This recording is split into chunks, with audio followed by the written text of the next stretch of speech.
Tranche de couple, avec Max et Guillaume, notre vie, notre monde. saison 2. Bonjour, bonsoir, nous sommes Max et Guillaume, et nous sommes très heureux de vous retrouver pour ce 19e épisode de la saison 2 de Tranche de couple, épisode qu'on a choisi d'intituler « Mais t'es où, mais t'es pas là ?» Petit rappel pour ceux qui nous rejoignent, peut-être pour la première fois.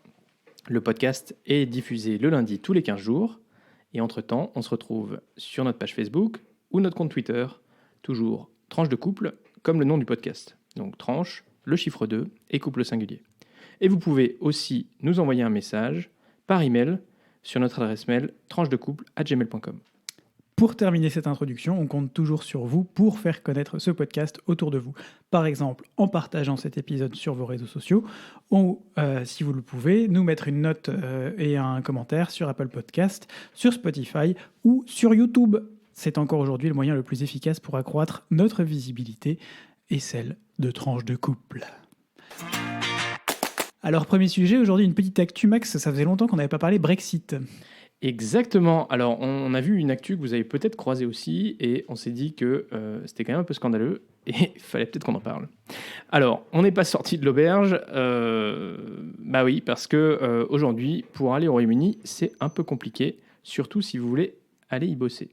Alors, c'est vrai, c'est pas seulement que dans un sens, parce que on entend un certain nombre d'histoires où il y a des citoyens britanniques qui veulent se rendre sur le continent européen et en fait qui se font refouler à la frontière. Et oui, parce que le Royaume-Uni est encore soumis aux mesures actuelles de pandémie, c'est-à-dire que on peut pas se rendre si on n'habite pas. En gros, les voyages hors de l'Union européenne, c'est difficile. Surtout pour venir en vacances, qui sont effectivement pas considérés comme un motif impérieux. Et oui, la libre circulation, c'est terminé en fait. Mais en fait, on a vu fleurir un nouveau type d'histoire qui, ceux-là, sont un peu plus dramatiques et qui ne sont pas liés aux mesures Covid. À le Covid, hein. D'ailleurs, on vous en reparle un peu plus tard de ce Covid. Alors, celui d'Européens de l'Union européenne, qui, en plus d'être refoulés à la frontière, eux ont eu la chance de tester les centres de rétention britanniques. Un vrai bonheur. Alors, en effet... Du coup, depuis le 1er janvier 2021, il faut un visa pour aller travailler au Royaume-Uni et vice-versa. Et donc, c'est devenu un enfer pour un certain nombre d'Européens et des Britanniques qui sont habitués à la libre circulation des biens et des personnes, notamment les artistes, les sportifs. Les jeunes filles et les jeunes hommes au pair, notamment, oui. Et oui, parce qu'il y avait un certain nombre de jeunes Européens qui avaient l'habitude de venir au Royaume-Uni pour un job d'été. Et donc, si les douaniers britanniques ont le moindre de soupçons que tu es là pour travailler, ou même pour un entretien d'embauche, paf, c'est la rétention. Et en fait, le problème semble double. D'abord, l'information mauvaise ou incomplète qui a été prise par les voyageurs en amont, du coup, il y aura besoin d'un peu plus de pédagogie ici en Europe.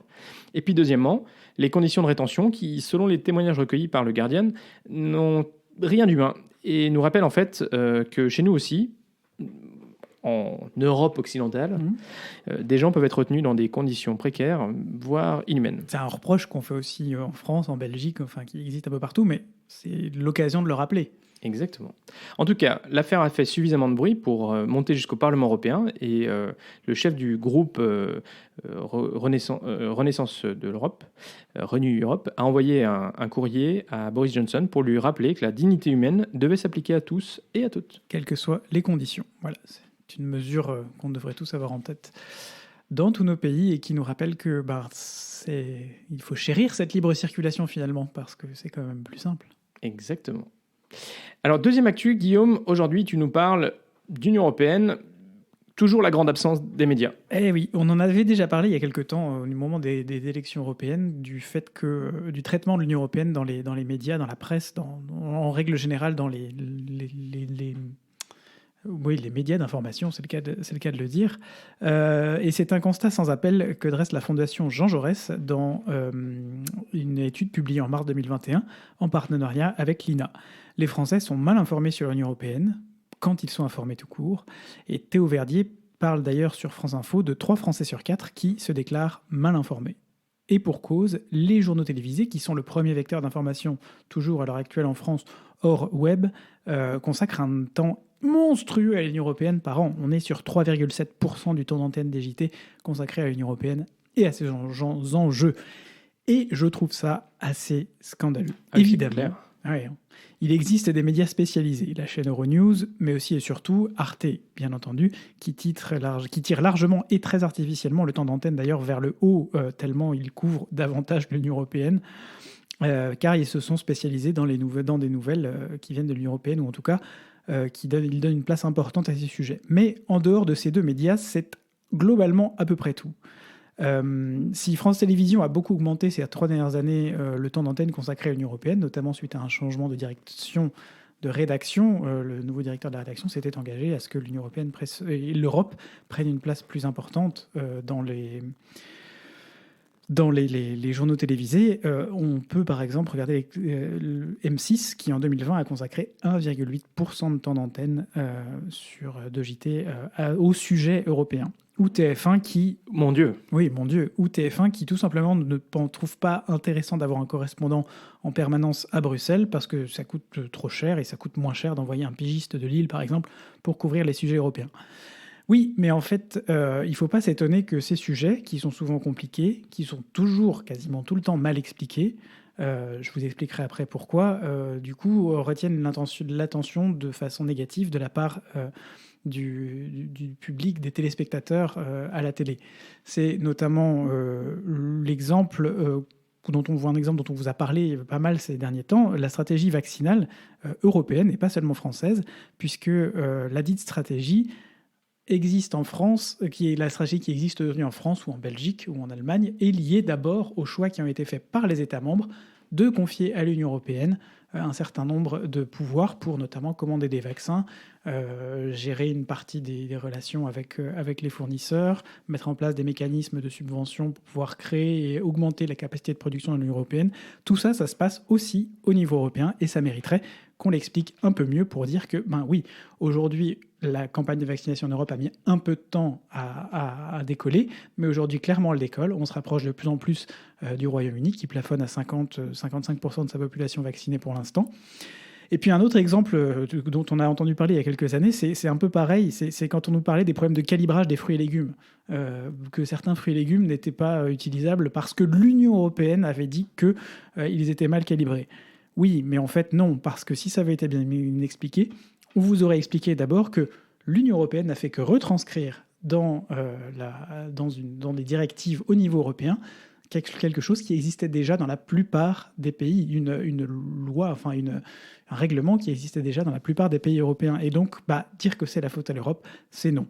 Bref, tout ça pour terminer en disant que on a besoin d'Union européenne, on a besoin de mieux comprendre comment ça fonctionne. C'est un sujet qui est certes compliqué, qu'on peut difficilement vulgariser, mais malgré tout, les journaux télévisés ont un rôle majeur à jouer pour la transmission de l'information, qu'on soit dans le 5e arrondissement de Paris, à Allons-y-la-Caille, spécial dédicace, ou dans la Creuse. Exactement. Et puis, il faut bien voir que à chaque fois, on vous parle de certaines petites choses qui sont en réalité des bénéfices de l'Union européenne, hein, que ce soit le roaming pour vous permettre d'utiliser votre téléphone portable lorsque vous voyagez dans l'Union européenne, que ce soit le fait de passer les frontières sans avoir à montrer votre passeport, d'avoir un visa, de pouvoir travailler dans n'importe quel pays de l'Union européenne sans contrainte. Enfin, tout ça, c'est quand même grâce au fait juste dans quelques semaines, le pass de voyage unifié exactement. Qui permettra de voyager dans tous les pays européens cet été avec 3 conditions, sans quarantaine, avec si vous remplissez 3 conditions, soit vous avez eu le Covid, soit vous avez été vacciné complètement et vous avez un pass qui montre que vous avez fait le vaccin, soit vous avez fait un test PCR dans les 72 heures ou quelque chose comme ça. Donc c'est accessible à tous et ça vous permettra d'éviter d'avoir des contraintes type quarantaine et tout ça. Et globalement, ça c'est vraiment la force de l'Union européenne. Et donc pour pouvoir faire ça, pour éviter qu'on ait une concurrence déloyale entre tel producteur qui est établi dans telle partie de l'Union européenne et un autre qui est établi en France, en Belgique, oui, il faut harmoniser les choses. Et donc la Commission européenne, elle fait des propositions. Et ensuite, tout ça est aussi discuté avec les représentants des nations à Bruxelles. Donc on ne peut pas quand même dire que tout ça est pris, toutes ces mesures-là sont prises un petit peu dans un bocal par des eurocrates qui sont complètement déconnectés de la réalité nationale. Non, il y a quand même un dialogue. Le Parlement européen est aussi là pour contrôler l'action de la Commission et c'est pour ça que c'est important aussi que vous votiez aux élections parlementaire européenne. Absolument, absolument. Alors, on parle belgitude aujourd'hui, Guillaume? Pas grand-chose à dire sur le point belgitude aujourd'hui. On pourrait parler de la pluie, mais bon, enfin, je veux dire, voilà, on est en Belgique, hein, c'est un peu comme la Bretagne, il pleut plusieurs fois par jour. Le 22 mai, et là, il pleut toute la journée. Mais c'est pas vraiment un point belgitude, Max, parce que je t'assure que les Parisiens, c'est pareil. Je sais pas s'ils ont les mêmes habitudes, mais nous, quand même, on a vu les gens se précipiter dehors. Mais c'est pas nouveau en Belgique, mais qu'il pleuve, qu'il vente ou qu'il neige, quand les terrasses sont ouvertes, on va dehors. Ouais, mais ça, j'ai vu des photos de gens qui étaient aux Canaries ou en Crète, et là, franchement... Oui, bah ça n'a rien à voir. En même temps, avec des moyens pareils, moi aussi, je peux le faire. Hein. Si on m'offre un vol pour les Canaries, je prends. Ouais, il faudra que tu fasses un petit test PCR. Tu me diras pour aller en France aussi. Oh, bah je rappelle d'ailleurs à toutes fins utiles qu'on en a fait un hier. Hein. Voilà. Bah, on aime bien les jours de 48 heures en France. C'est magnifique. On ne s'arrêtera pas sur le sujet. Bref, pas vraiment de point belgitude aujourd'hui, mais on y pense pour la prochaine fois. Allez, on passe à la rubrique vite coupe. Et aujourd'hui, on pouvait quand même pas ne pas parler du déconfinement. Ben oui, parce que à un moment donné, la dernière fois, ça n'était pas encore tout à fait déconfiné, ou ça venait de déconfiner, je sais plus quand on a enregistré. Mais aujourd'hui, ça a déconfiné en Belgique, ça a commencé à déconfiner aussi en France. Je suis très jaloux des Français qui, quand même, ont récupéré en même temps les bars, les musées, les magasins et les salles de concert. Ouais, vous plaignez pas. Hein. Je suis vraiment jaloux. Ici, nous, on va tout récupérer, mais sur une échelle de 3 mois. Tiens, ça pourrait faire un point belgitude, ça d'ailleurs. 3 mois, vraiment ? Ah, quasiment. Ça a commencé début avril avec Ok, 2 mois et demi. Ça a commencé mi-avril avec la réouverture des magasins sans réservation. On passe ensuite, comme vous l'avez expliqué... La fin de l'échec. Oh my God. On note quand même que les musées n'ont pas fermé en Belgique depuis... Non, les musées sont restés ouverts depuis le mois de, je sais plus, décembre ou quelque chose comme ça. Donc ça, c'est un plus. On a rouvert les terrasses il y a 2 semaines maintenant, en extérieur. Les terrasses en intérieur, l'intérieur rouvre d'ici 2-3 semaines aussi, en même temps que les salles de spectacle. On croise les doigts pour que les chiffres continuent à baisser.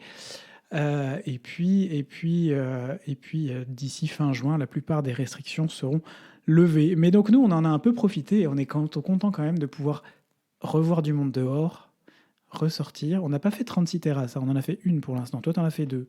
Et oui, effectivement, faut dire que les terrasses sont assez pleines. Donc, c'est pas toujours non plus simple, même si tu as envie d'aller te mettre en terrasse. Mais c'est vrai que voilà, ça fait quand même plaisir de pouvoir se retrouver quand il y a un petit rayon de soleil, parce que voilà, c'est pas toujours simple. Pas toujours ça. Et puis... oui, voilà, de pouvoir commander un petit mojito ou un petit spritz, Guillaume. Ah oui, un spritz. J'ai vu que Macron avait pris un spritz en terrasse hier, lui aussi.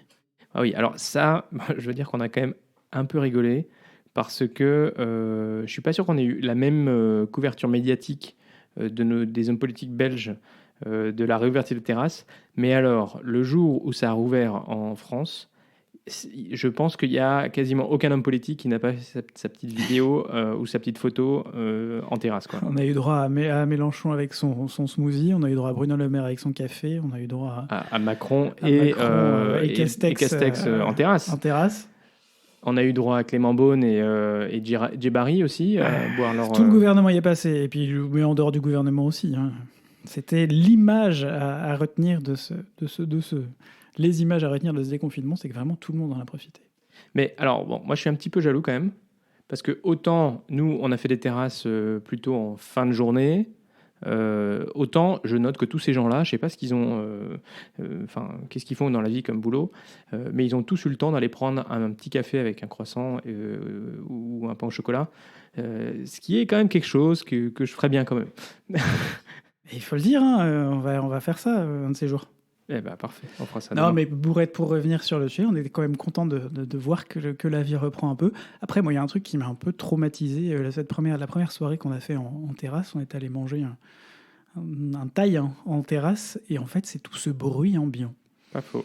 Depuis 1 an et demi, on n'est plus habitué à vivre dans des endroits avec du monde tout autour, un bruit, une forme de bruit de fond permanent autour, et en fait tu passes au bout d'1 heure et quart, t'as la tête complètement pleine comme une citrouille, parce que tellement il y a de bruit autour de toi, quoi.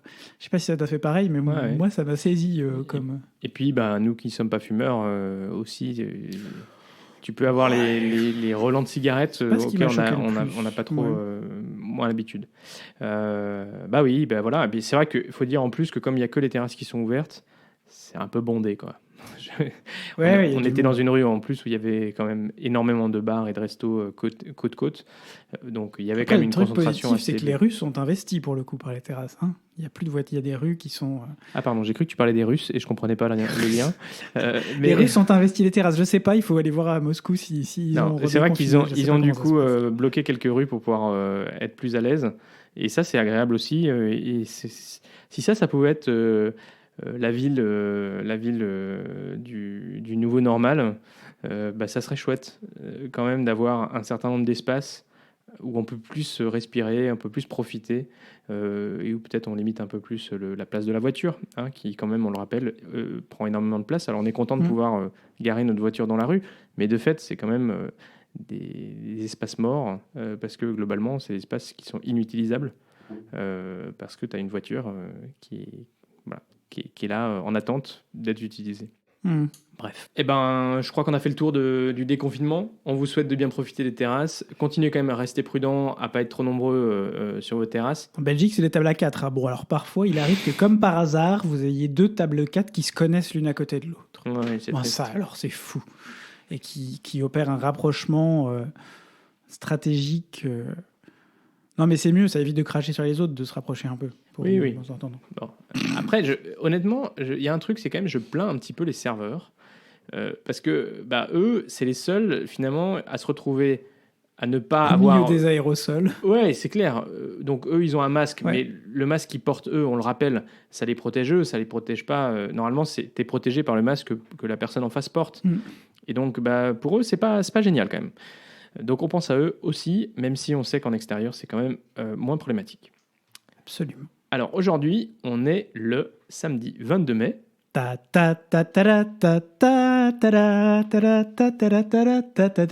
vous parle, ça? Eh oui, c'est l'ORTF, tout ça. C'est la finale de l'Eurovision. Le temple du kitsch est de retour sur nos chaînes télé européennes avec un bonheur. J'étais très déçu d'ailleurs de voir que l'Australie a été éliminée en demi-finale. Oh my god. Bon, alors, je suis toujours parmi. Pour vous faire la petite histoire, et on vous en a certainement parlé dans la saison 1 parce que c'est toujours un moment tu vois, je suis même pas sûr. Important. Je suis même pas sûr. On a pris l'habitude, tous les deux avec Guillaume, et en général avec des amis, de regarder la finale de l'Eurovision. C'est un chouette moment de convivialité. Et puis c'est marrant de voir les différences culturelles aussi qui sont tellement perceptibles dans les différents chanteurs, de voir aussi la géopolitique jouer un rôle important dans le choix des pays, des votes du public. Voilà. Alors on n'est pas, on mesure qu'un certain nombre de gens sont tellement fanats de l'Eurovision qu'en réalité ils ont assisté à toutes les...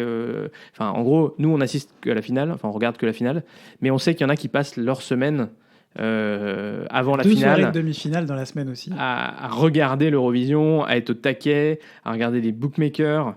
Alors, il semblerait que la France ait potentiellement une chance d'emporter, selon les bookmakers, la victoire de l'Eurovision. C'est un truc qui a pas eu lieu depuis 1977 ou quelque chose comme ça. Oh, écoute, faudrait que je regarde ça. Je cherche 2 secondes, je vais regarder où on en est et quand est-ce qu'on a gagné. Mais enfin, cette année, en tout cas, on a... c'est Barbara Pravi qui va 77. représenter la France. 77. 77, c'était avec qui ? Alors ça je sais pas hein. On a gagné 5 fois mais la dernière fois c'était pas Céline Dion. C'était peut-être Céline. Non mais non, c'était pas Céline Dion, elle a joué pour la Suisse.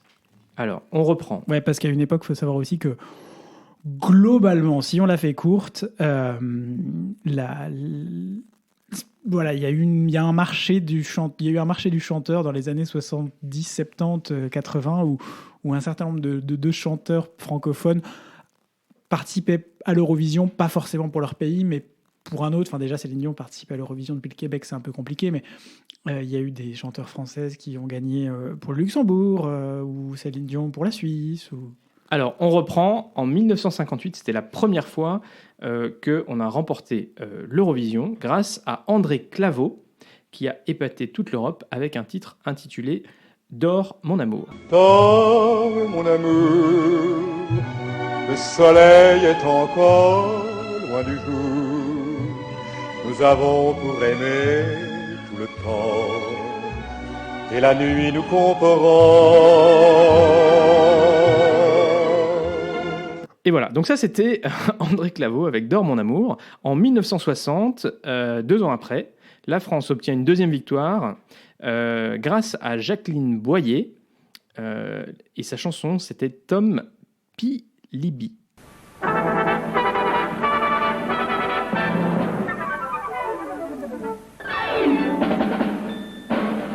Pilibi a 2 châteaux, le premier en Écosse.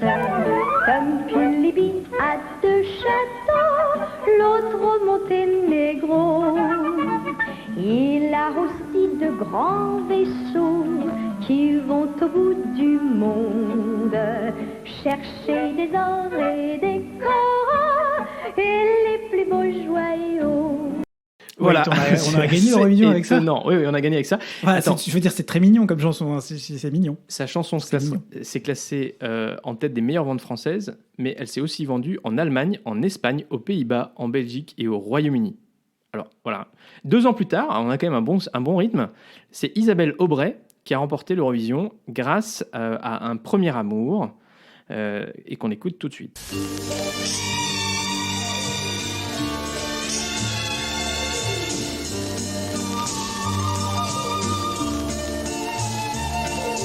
Un premier amour, premier amour, premier amour ne s'oublie jamais, s'oublie jamais, s'oublie jamais.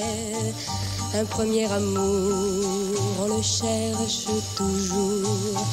Dans d'autres amours, toute sa vie, on court après. Ouais, alors désolé pour la qualité de l'enregistrement sonore. Si je trouve mieux, je mettrai mieux.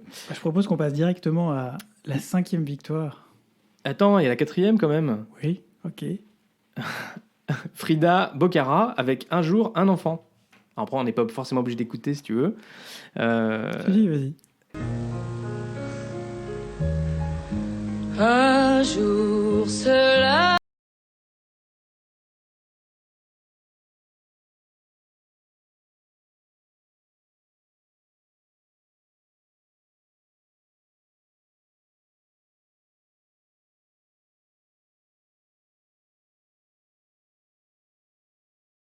Et en 1977, donc c'est la dernière fois qu'on a remporté le concours de l'Eurovision, Mon préf. grâce à Marie-Myriam. L'oiseau et l'enfant.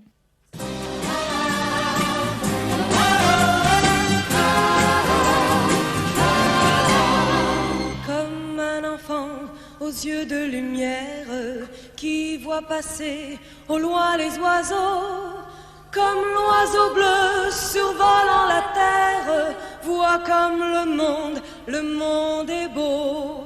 Pour le bateau dansant sur les vagues, ivre de vie, d'amour et de vent. Belle la chanson naissante des vagues, abandonnée au sable blanc. Et voilà, elle est belle cette chanson, elle est belle, je vous invite à aller l'écouter en entier. C'est probablement une des chansons qui me donne le plus, vous savez, les petits picots, les petits frissons. Les petits frissons, là. Elle est belle. Et en 2016, on avait été presque à la victoire, puisque Amir avait atteint la 6e place avec Je vais chercher. La deuxième partie de la vie du concours, la France avait un peu plus de mal à avancer dans les premières places.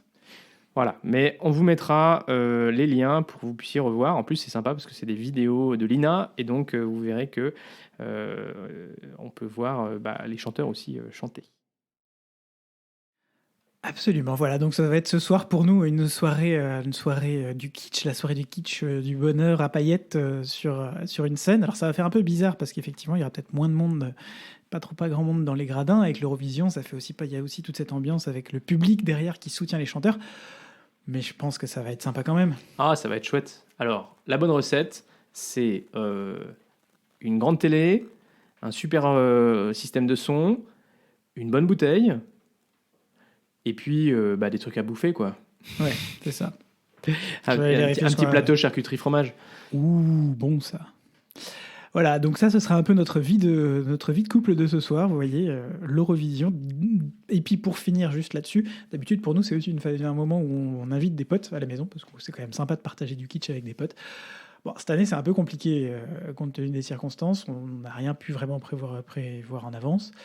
Mais on pensera bien à vous, notamment Chacha et Rémi, si vous nous écoutez. On a des très bons souvenirs avec nous, avec vous. Big up. Willou, pareil. On vous embrasse, en tout cas. Avant de passer à la rubrique tech, je voudrais faire un petit point Covid. Alors, ce point Covid, je parle d'un point lexical et dictionnarial ici, hein, puisque, vous le savez, je me bats depuis le début de cette foutue pandémie pour qu'on ne dise pas la Covid, mais bien le Covid. Et j'ai trouvé un allié de poids en la matière avec le soutien que m'a apporté le dictionnaire Le Robert 2022. Qui ne pas avec le coude, toi. Absolument, qui estime dans son édition que le mot Covid non seulement s'écrit avec une minuscule et qu'il est plutôt masculin. Voilà, je remercie le Robert pour cette prise de position forte face à ce que le Larousse, ce que je considère comme c'est purement du sexisme en fait. Voilà, c'est le Covid et c'est comme ça et pas autrement. Eh ben, c'est parfait, ça. On vous a parlé la fois dernière, je crois, d'un sujet dont on vous avait dit qu'on irait un peu plus loin, c'était la pénurie mondiale de semi-conducteurs et pourquoi ce sujet si technique est en fait si important dans nos vies quotidiennes. Max ? Oui, effectivement. Alors, vous avez sans doute expérimenté ou entendu qu'il y avait des retards de production sur tout un tas de produits. Alors, des voitures, des téléphones, même la dernière console de PlayStation, la PS5, et semble-t-il même également des micro-ondes. Alors peut-être qu'on va commencer par le commencement. C'est quoi un semi-conducteur ?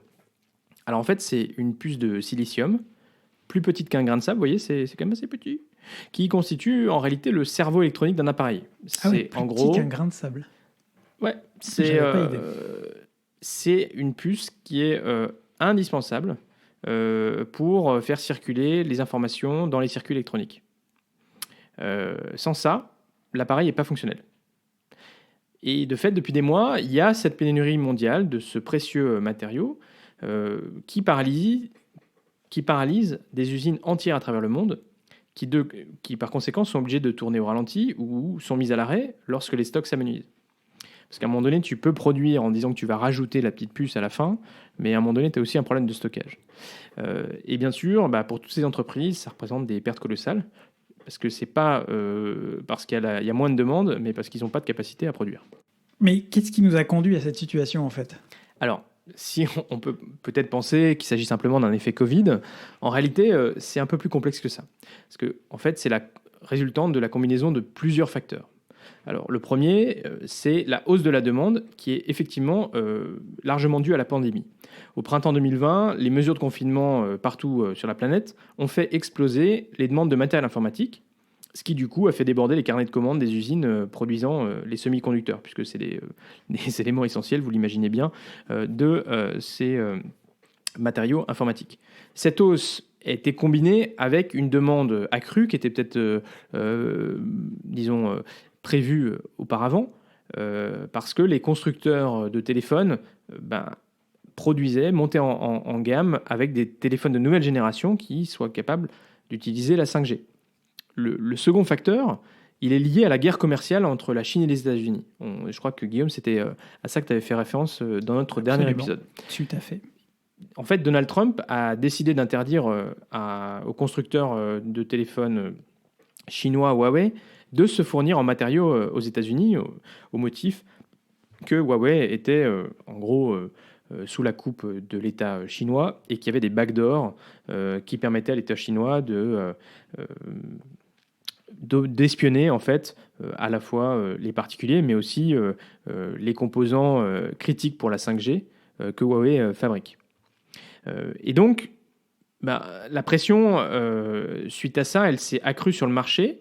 Donc la pression sur la demande de semi-conducteurs, parce que Huawei a choisi, comme il allait bientôt plus avoir le droit de se fournir sur le marché américain, de constituer en fait des stocks très importants. Et du coup, ses concurrents ont fait de même en fait, pour ne pas se retrouver avec une pénurie de leur côté.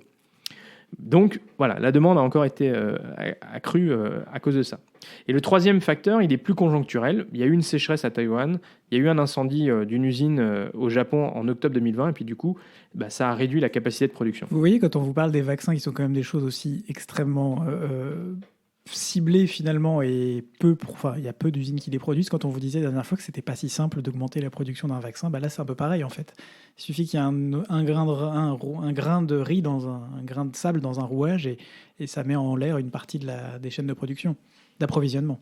Exactement. Donc c'est un peu un effet de réaction en chaîne où chaque maillon de la chaîne a augmenté ses stocks parce qu'il voyait la demande augmenter et qu'il voyait aussi des risques. Exactement, la même chose. et la crainte d'une pénurie, ce qui, au global, a conduit in fine à bloquer complètement le système. Et on ne peut pas juste augmenter la production, du coup? Non, parce que, en fait, comme dans beaucoup d'autres domaines, la crise a mis en relief une véritable dépendance du monde entier sur un nombre limité de producteurs de ces puces. J'ai déjà vu ça quelque part. Oui. Vous le savez sans doute, vous l'avez peut-être entendu déjà, il y a une véritable course pour produire des puces qui soient gravées le plus finement possible, pour prendre moins de place, pour offrir de meilleures performances. Et du coup, très peu d'entreprises ont la technologie, le savoir-faire, le budget pour fabriquer ce type de puces. Et elles sont très largement localisées en Asie, ce qui en fait un enjeu géopolitique, parce qu'elles deviennent en quelque sorte prisonniers des guerres commerciales qui sont entretenues, et notamment la principale entre la Chine et les États-Unis. Et du coup, face à ces dépendances, les États-Unis comme l'Union européenne ont annoncé qu'ils voudraient relocaliser la production de puces sur leur territoire. Alors, le problème, c'est que ça va coûter très cher, ça va prendre du temps, et puis il faudra être compétitif pour trouver des clients, parce que du coup, les producteurs asiatiques, eux, ils ont une certaine expérience et ils arrivent à produire pas très cher, parce qu'ils produisent aussi avec des très larges volumes. Du coup, c'est pas gagné quand même. Et en plus, comme on estime que d'ici 6 mois à 1 an, la demande sera revenue à un niveau normal, ça va encore être beaucoup plus difficile pour ces nouvelles usines en fait, d'être rentables. Bref, ça va quand même pas être simple. Mais au moins, j'espère qu'on vous a donné quelques clés de compréhension de cet enjeu-là, qui permet d'expliquer pourquoi vous n'arrivez pas à trouver de stock de PS5, ou pourquoi les constructeurs automobiles ont plein de voitures en stock, mais qui ne peuvent pas vendre. Parce qu'elles ne sont pas complètement finies. Je viens d'aller voir à quoi ressemble un semi-conducteur. C'est impressionnant, ce truc. On dirait un espèce de petit mille-pattes microscopique. Tu vois des gens qui utilisent ça avec une sorte de pince à épiler pour poser ça sur la plaquette. C'est assez impressionnant. Exactement. Ça vous rappellera vos cours de techno, quand vous soudiez des circuits. C'est ça.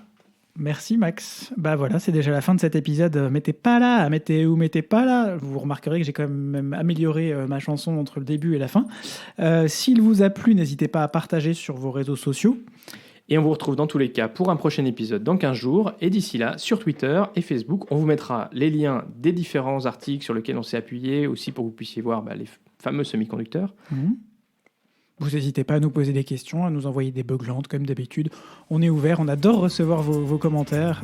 Et s'il y a un sujet que vous ne comprenez pas et que vous avez envie qu'on traite, dites-le nous, ça sera un plaisir. Absolument, on est toujours ravis d'apprendre, soif d'apprendre. Gros bisous donc, continuez à sortir masqués, soyez prudents sur les terrasses, et à très vite pour de nouvelles tranches vitaminées.